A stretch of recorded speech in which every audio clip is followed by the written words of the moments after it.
Good morning dear student, Mayur school के इस YouTube channel पर आपका हार्दिक स्वागत है।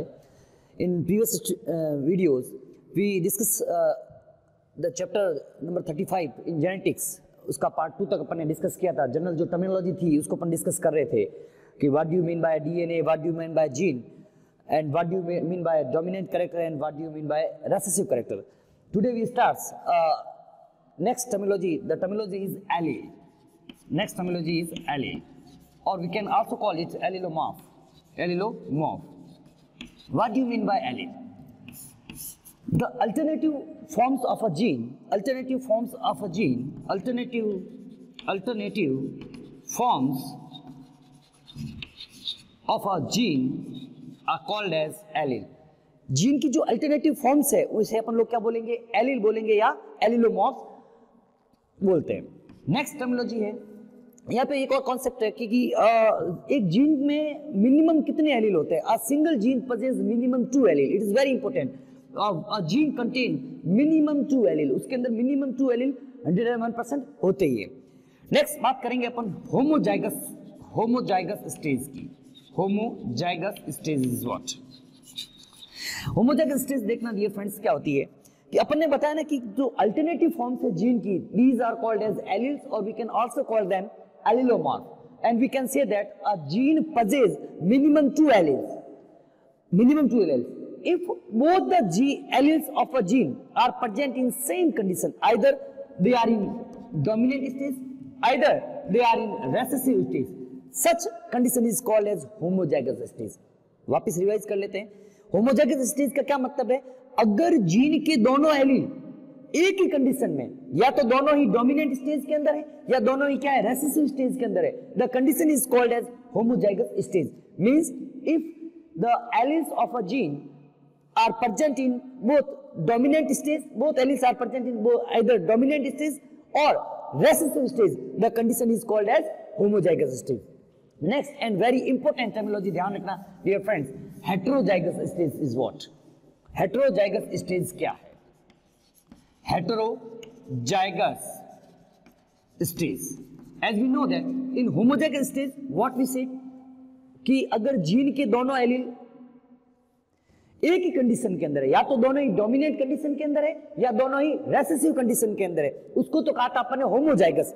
लेकिन अगर जीन के दोनों एलील में से एक एलील डोमिनेंट कंडीशन के अंदर है और दूसरा एलील रेसेसिव कंडीशन के अंदर है, the situation is called as heterozygous stage. ध्यान रखना, if alleles of a gene, one alleles of a gene is present in dominant stage and another in recessive stage, then the condition is called as heterozygous stage.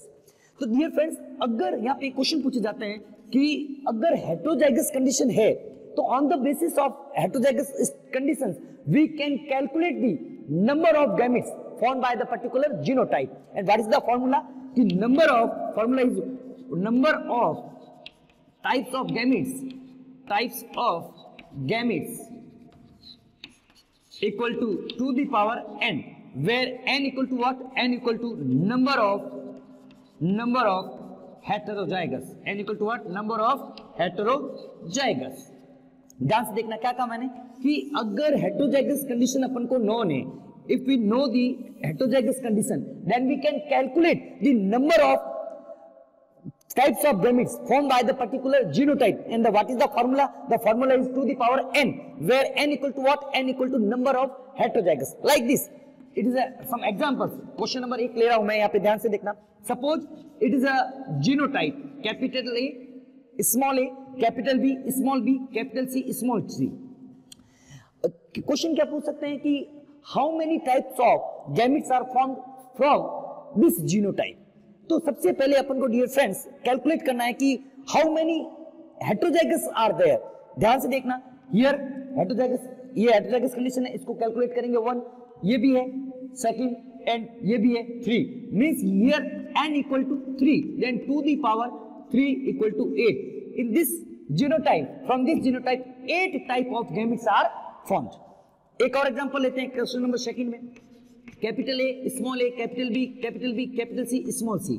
यहाँ पे अपन को बहुत simple सा फंडा क्या है कि हेटेरोजाइगस जो कंडीशंस है या हेटेरोजाइगस जो स्टेज है उसको कैलकुलेट करना है, दैट इज n। यहाँ पे हेटेरोजाइगस होगा ये हेटेरोजाइगस, इसको कैलकुलेट करेंगे n, एक ये हेटेरोजाइगस नहीं, इसको कैलकुलेट नहीं करना, और यहाँ पे एक n इक्वल टू क्या हो जाएगा, यहाँ पे n इक्वल टू, यहाँ पे n इक्वल टू 3 था, n इक्वल टू 3, और यहाँ पे n इक्वल टू क्या हो जाएगा 2, 2 दी पावर 2 इक्वल टू 4, ध्यान रखना। और एक बहुत इंपॉर्टेंट क्वेश्चन है, अगर ये जैसे दे रखा है capital A, capital A, capital B, capital B, capital C, capital C, यहाँ पे कितने टाइप्स के गैमेट्स बनेंगे?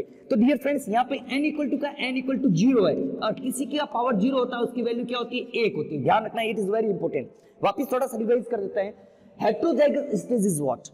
If alleles of a gene are in present in different conditions, are in present in different stage, अगर एक gene के दो allele जो है वो अलग अलग, एक तो डोमिनेंट स्टेज के अंदर है और एक रेसेसिव स्टेज के अंदर है, the condition is called as heterozygous stage.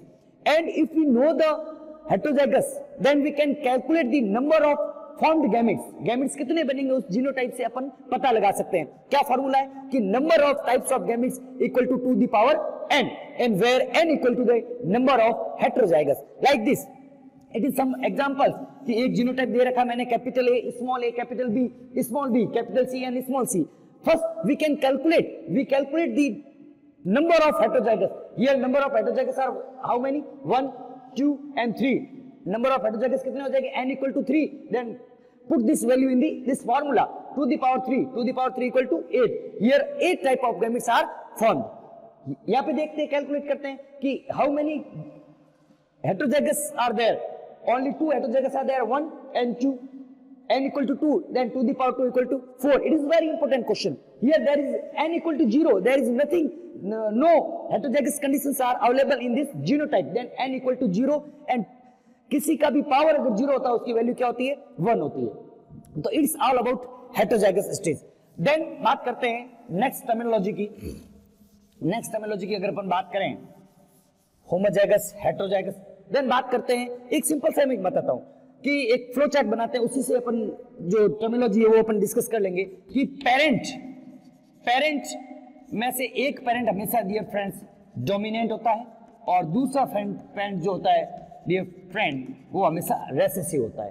Parent जब क्रॉस करते हैं, अगर उनके अंदर जब क्रॉसिंग होती है, उनके अंदर जब भी क्रॉसिंग होती है, they give rise to F1 generation, they give rise to F1 generation, and we can also call it first filial generation, first filial generation, we can also call it first filial generation. then F1 generation के अंदर जब selfing होता है, उनके अंदर जब self pollination होता है, सेल्फिंग होता है, generation is obtained and that is called as F2 generation. उसको क्या बोलते हैं?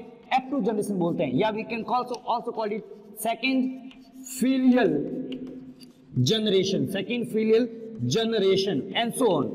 F2 से आगे चलकर F3, F4, F5 and so on ऐसे मिलता है। It is a flow chart।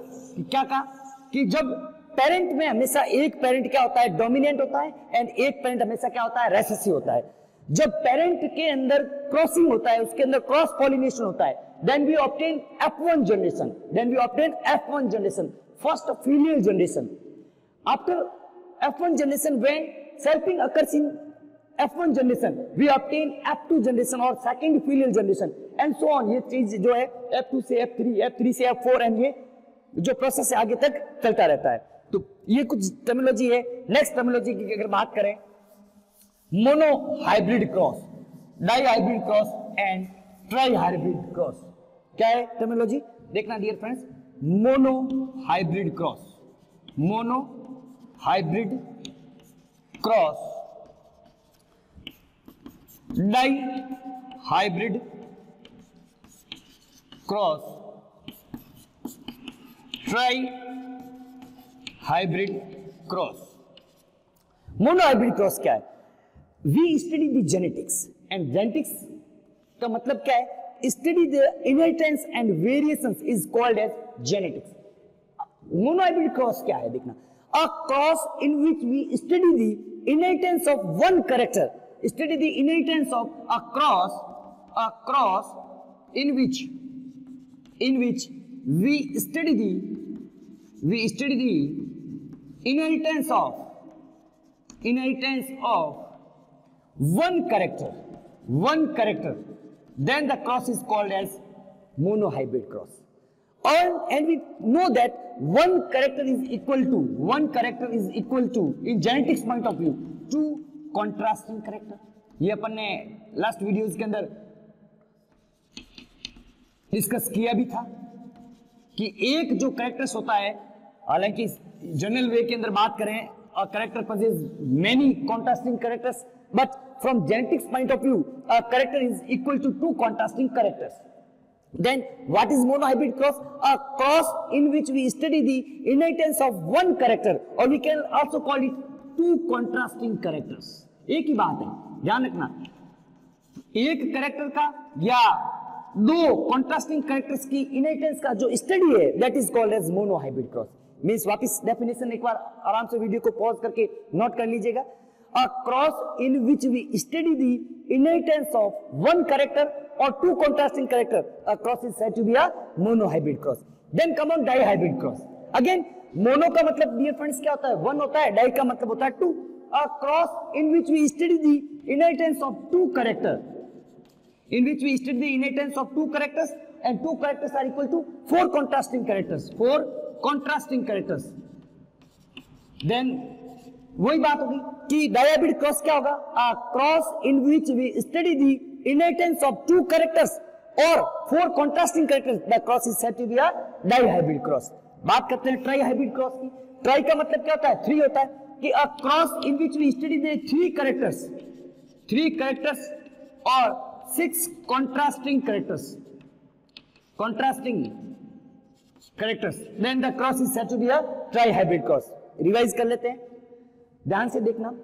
Characters और कॉन्ट्रास्टिंग कैरेक्टर्स जो अपन ने पिछले वीडियोस से इसी चैप्टर के उसमें अपन डिस्कस किया था कि कैरेक्टर्स जैसे वेट एक कैरेक्टर है, कलर एक कैरेक्टर है, हाइट एक कैरेक्टर है, एंड सो ऑन. एक कैरेक्टर के there are so many contrasting characters are there. Means what is the definition of contrasting characters? The variability among single character is called as contrasting characters. जैसे wait की बात करें, wait एक character है लेकिन 1 kg भी एक उसका एक वेरिएबल वेट है, 2 kg, 3 kg, 1 gram, 2 gram and so on. जैसे कलर की बात करें, कलर एक कैरेक्टर है, brown, green, red, yellow, white, black and so on. These are the contrasting characters. मतलब अपन ने क्या कहा कि जनरल वे के अंदर अगर अपन बात करें कि एक कैरेक्टर की there are so many types of contrasting characters are there. But ध्यान से सुनना, from genetics point of view, one character is always equal to two contrasting characters. एक कैरेक्टर के कितने इक्वल कॉन्ट्रास्टिंग कैरेक्टर के इक्वल होगा? To contrasting, जिसमें से एक हमेशा डोमिनेंट रहता है और एक हमेशा क्या रहता है? रेसेसिव फॉर्म में रहता है. देन मोनोहाइब्रिड क्रॉस क्या है? कि monohybrid cross a cross in which we study the inheritance of one character और inheritance of two contrasting character is called as monohybrid cross. Then dihybrid cross is what? A cross in which we study the inheritance of two character और four contrasting character is called as dihybrid cross. And a cross in which we study the inheritance of three characters और six contrasting character is called as trihybrid cross. I think यहां तक आपको समझ में आ गया होगा. Next है जो अगली टर्मिनोलॉजी है haploid cell. Haploid cell, diploid cell, haploid cell, diploid cell, polyploid cell, polyploid cell. इसी के साथ में अपन जीनोम को भी लास्ट जो डेफिनेशन है उसको भी डिस्कस कर लेंगे. Haploid cell is what? देखना बेटा डियर फ्रेंड्स, मैं एक जैसे अगर मैं बात करूं कि how many chromosomes are present in human body, मैंने कहा बॉडी, तो आपका रियल सही में आंसर डियर फ्रेंड्स क्या होना चाहिए? ध्यान से देखना कि सही आंसर होना चाहिए 23 पेयर्स पर सेल. एक सेल के अंदर 23 पेयर्स होते हैं, पेयर्स में होते हैं. तो ध्यान रखना ऐसे पेयर्स, जैसे सपोज मैं कह रहा हूं ये एक ऑर्गेनिज्म की सेल है जिसके अंदर पेयर्स के अंदर क्रोमोसोम्स प्रेजेंट है. तो जो भी पेयर्स के क्रोमोसोम्स होते हैं उस पेयर के क्रोमोसोम की एक कॉपी हमेशा एक पेरेंट से और दूसरी कॉपी हमेशा दूसरे पेरेंट से प्रोजेनी के अंदर या उसके संतान के अंदर जो है वो एंटर करती है. क्या कहा मैंने? कि मैंने कहा पेयर्स के क्रोमोसोम्स. जैसे सपोज मैं कह रहा हूं क्रोमोसोम नंबर 1 है, इसका एक पेयर होगा, क्रोमोसोम नंबर 2 है, इसका भी एक पेयर होगा, क्रोमोसोम नंबर 3 है, इसका भी एक पेयर होगा, क्रोमोसोम नंबर 4 है, इसका भी एक पेयर होगा, 5 का भी pair and so on. Suppose एक ह्यूमन की सेल है, तो जो पेयर का एक क्रोमोसोम है it comes from one parent, जो उसका दूसरा कॉपी है it come from other parent. जैसे मैंने कहा एक क्रोमोसोम है M फॉर मदर से आया, इसी की एक कॉपी कहां से आएगी, फादर से आएगी। इसी तरह क्रोमोसोम नंबर 2 है, इसकी एक कॉपी कहां से आती है, मदर से आती है, ये इसकी दूसरी कॉपी कहां से आएगी, फादर से आएगी। इसी तरह क्रोमोसोम नंबर 3 में भी ऐसे चलता है, एक कॉपी आती है एक पेरेंट से, दूसरी कॉपी आती है दूसरे पेरेंट से। इसी तरह ये भी नेक्स्ट ऐसे चलता रहता है। आई थिंक ये चीज बहुत इंपॉर्टेंट है, ध्यान रखना। इट इज कार्टून डायग्राम कि पेयर के क्रोमोसोम्स के अंदर एक जो कॉपी है उसकी एक पेरेंट से और दूसरी कॉपी दूसरे पेरेंट से उस प्रोजेनी के अंदर एंटर करती है। ओके, आई थिंक ये चीज क्लियर हो गई। वी कैन इसको जो एक पेरेंट से आया है उसको अपन एक सेट, सिंगल सेट बोल सकते हैं। जो दूसरे पेरेंट से आया उसको अपन बोल सकते हैं सेकंड सेट। जरूरी नहीं है कि इसको फर्स्ट बोलेंगे इसको सेकंड, वो तो आप भले इधर ले लो या इधर ले लो। अब बात करते हैं, ध्यान से समझना, हैप्लोइड सेल क्या है।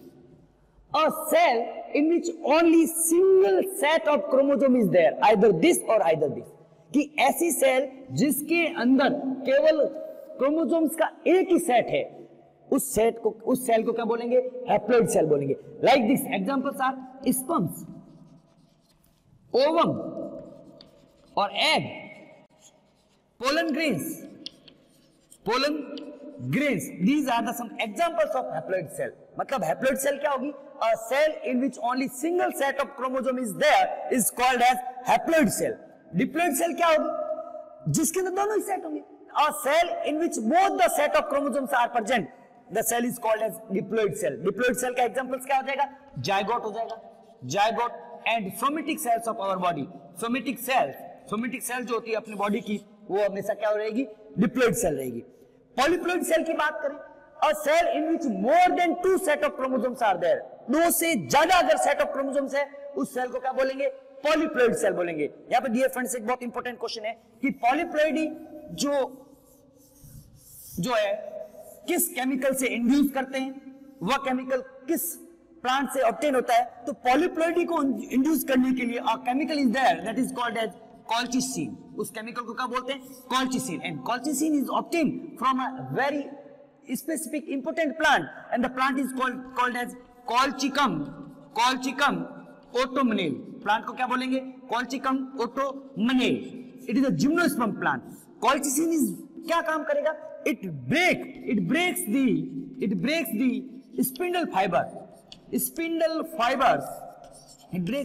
Fibre during cell division. Cell division के समय यह क्या करेगा, कॉल्चिसिन स्पिंडल फाइबर को ब्रेक कर देगा। तो पॉलीप्लॉइडी को इंड्यूस करने के लिए colchicine chemical is required which is obtained from a plant Colchicum autumnale. It is a gymnosperm plant. And what is the function of colchicine? It breaks the spindle fiber during cell division. Okay, then the next terminology, and it is the last terminology, and that is called as genome. Genome is what? अपन ने क्या बताया, अभी बताया, discuss क्या कि haploid cell क्या है, diploid cell क्या है, कि a cell in which single set of chromosome is there is called as haploid cell. Haploid cell के अंदर टोटल नंबर ऑफ जो क्रोमोसोम है that is called as genome. The total number of chromosome present in a haploid cell is called as genome. तो dear friends, terminology इतनी ही है अपने जो जेनेटिक्स की, जो अपने 12th बोर्ड के अकॉर्डिंग है। नेक्स्ट वीडियो से अपन मेंडल जेनेटिक्स या ग्रिगोर जॉन मेंडल को स्टडी करेंगे। Thank you very much.